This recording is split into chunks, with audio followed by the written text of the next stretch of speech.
Right. America అధ్యక్షుడు Donald Trump కెనడాపై సంచలన వ్యాఖ్యలు చేశారు. కెనడాను 51వ రాష్ట్రంగా మార్చాలని ఆయన చేసినటువంటి వ్యాఖ్యలు ప్రపంచవ్యాప్తంగా చర్చనీయాంశమయ్యాయి. అయితే కెనడా మాత్రం అక్కడ ఇలాంటి పరిస్థితి రానివ్వబోము, ఎట్టి పరిస్థితుల్లో అడ్డుకుంటాము అని చెప్పేసి అంటున్నప్పటికీ కూడా ఓ రకమైనటువంటి ఉద్విగ్న వాతావరణం కెనడాలో ఉంది అని చెప్పుకోవాలి. రైట్, ఈ అంశంపైనే మాట్లాడదాము. ప్రముఖ రాజకీయ విశ్లేషకులు కోటేశ్వరరావు గారు ప్రస్తుతం మనకు అందుబాటులో ఉన్నారు. గుడ్ ఈవినింగ్ అండి కోటేశ్వరరావు గారు.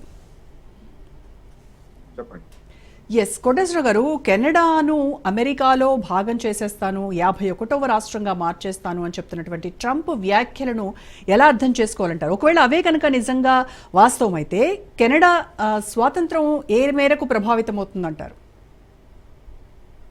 కెనడాలో 2015 నుంచి ఇప్పటి వరకు లిబరల్ పార్టీ అధికారంలో ఉంది.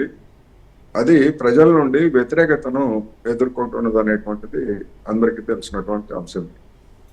2019 ఎన్నికల్లో దానికి మైనారిటీ సీట్లు వచ్చాయి, ఓట్లు కూడా తక్కువ వచ్చాయి. అయితే అక్కడున్న ఎన్నికల పద్ధతి మన దేశంలో మాదిరే అక్కడ కూడా ఎన్నికల పద్ధతి ఉన్నది.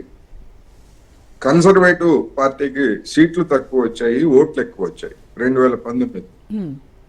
అప్పుడు మైనారిటీ ప్రభుత్వాన్ని ఏర్పాటు చేసి 2 సంవత్సరాల పాటు దాన్ని నెట్టుకొచ్చిన తర్వాత ట్రూడేవ్ మధ్యంతర ఎన్నికలకు వెళ్ళి 2021లో ఎన్నికలు జరిపాడు.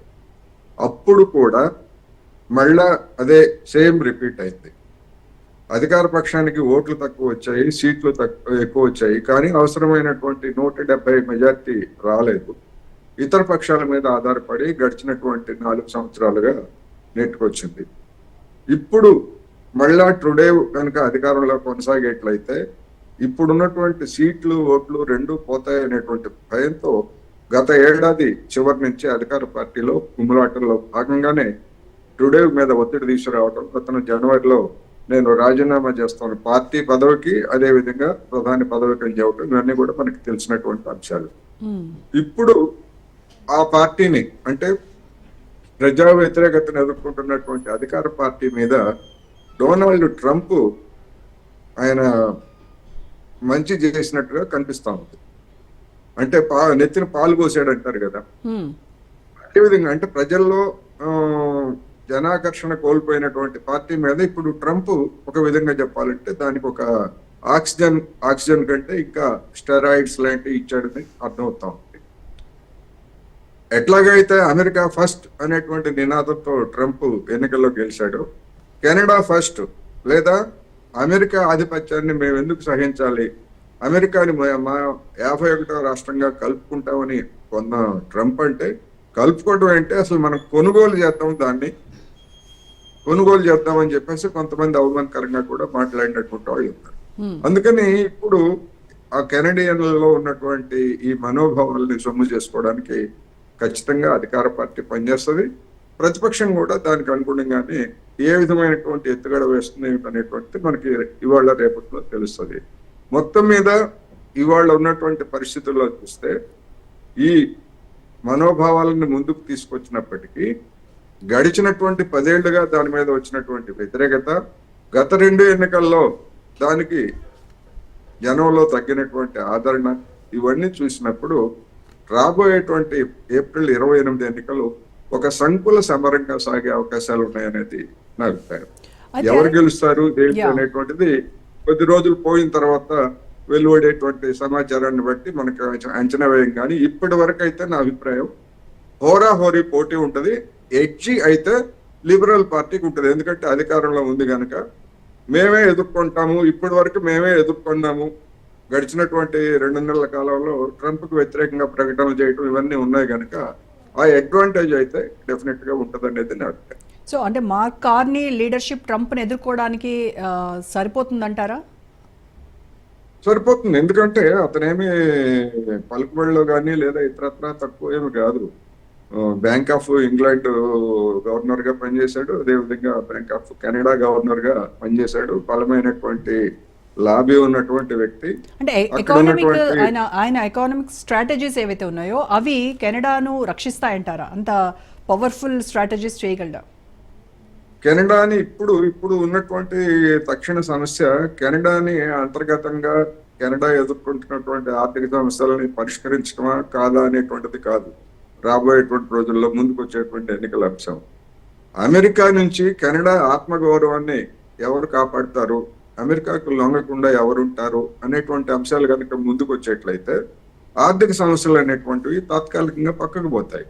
ఎందుకంటే ఎవరు అధికారానికి వచ్చినప్పటికీ డొనాల్డ్ ట్రంప్ మిత్రుడా శత్రువుడా అనేటువంటి దాంతో నిమిత్తం లేకుండా ఒక పిచ్చోడి చేతిలో రాయిలాగా ఎవరి మీద పడితే వాళ్ళు. నిజానికి కెనడా గడిచినటువంటి చరిత్రను కనుక చూసేస్తాం అంటే మనకి రెండవ ప్రపంచ యుద్ధం నుంచి ఉన్న చరిత్రను కనుక మనం చూసేట్లయితే ప్రతి అంశంలోనూ అమెరికా అడుగుజాడల్లో కెనడా నడుస్తూ ఉంది.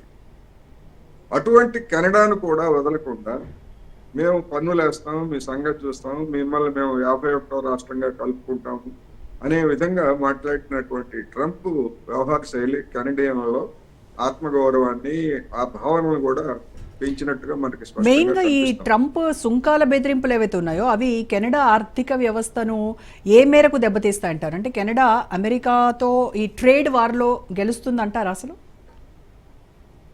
ఈ ట్రేడ్ వారు చైనాతో మనం 2018 నుంచి ట్రేడ్ వారు చూసాం. చైనాతో ట్రేడ్ వార్ చూసినప్పుడు ఎవరు గెలిచారు అంటే చైనాయే గెలిచింది. ఎందుకు అంటే దానికి ఉన్నటువంటి అడ్వాంటేజ్ ఏ ఉత్పత్తుల మీద అయితే కెనడా ఉత్పత్తుల మీద, మెక్సికో ఉత్పత్తుల మీద, లేదా చైనా ఉత్పత్తుల మీద, లేదా భారత్ ఉత్పత్తుల మీద అమెరికా ఆధారపడి ఉంది. అందువలన ఏ దేశం అయితే ఆధారపడి ఉంటుందో ట్రేడ్ వార్ లో ఆ దేశానికి ఎక్కువ నష్టం జరుగుతుంది. ఇప్పుడు చైనా వస్తువుల మీద ట్రంప్ సుంకాలు వేశాడు. ఆ భారాన్ని అంతా ఎవరు భరిస్తున్నారు? అమెరికన్లే కదా. అమెరికాలో ఉన్నటువంటి సాధారణ వినియోగదారులే భరిస్తున్నారు తప్ప దిగుమతి చేసుకున్నటువంటి వాడు కానీ లేదా అక్కడ ఉన్నటువంటి వ్యాపారులు కానీ ఆ భారాలన్నీ వాళ్ళ మీదనే మోపుతున్నారు.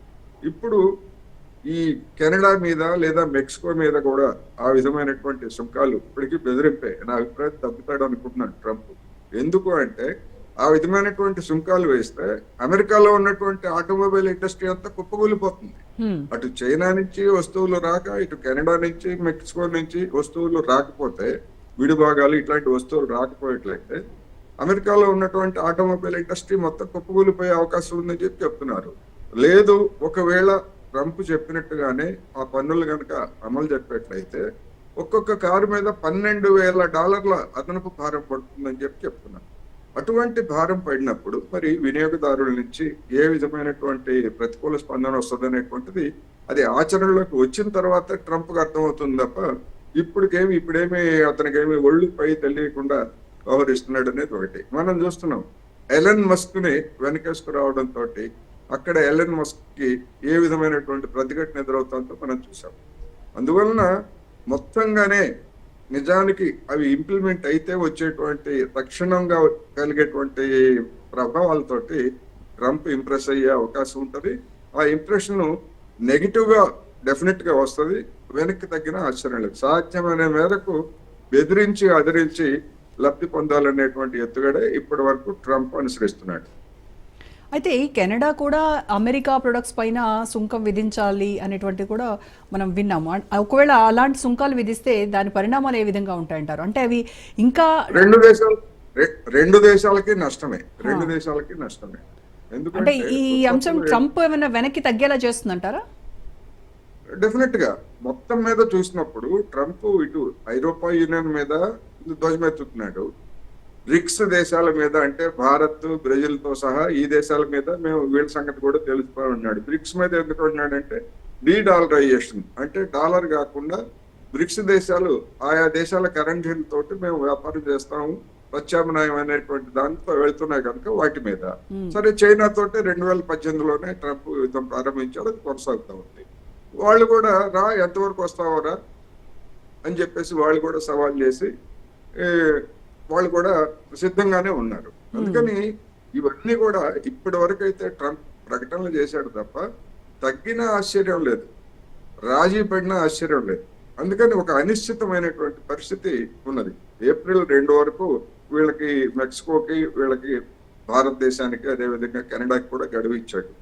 చైనాకి కూడా పార్షియల్ గా దాన్ని ఇంప్లిమెంటేషన్ చేశారు.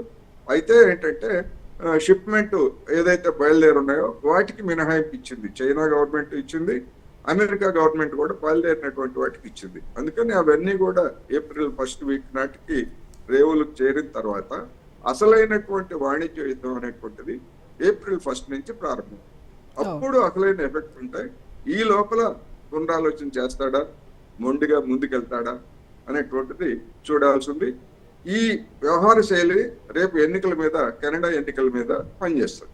అందుకని 1st వీక్ లోనే మనకి ఒక స్పష్టత వచ్చే అవకాశం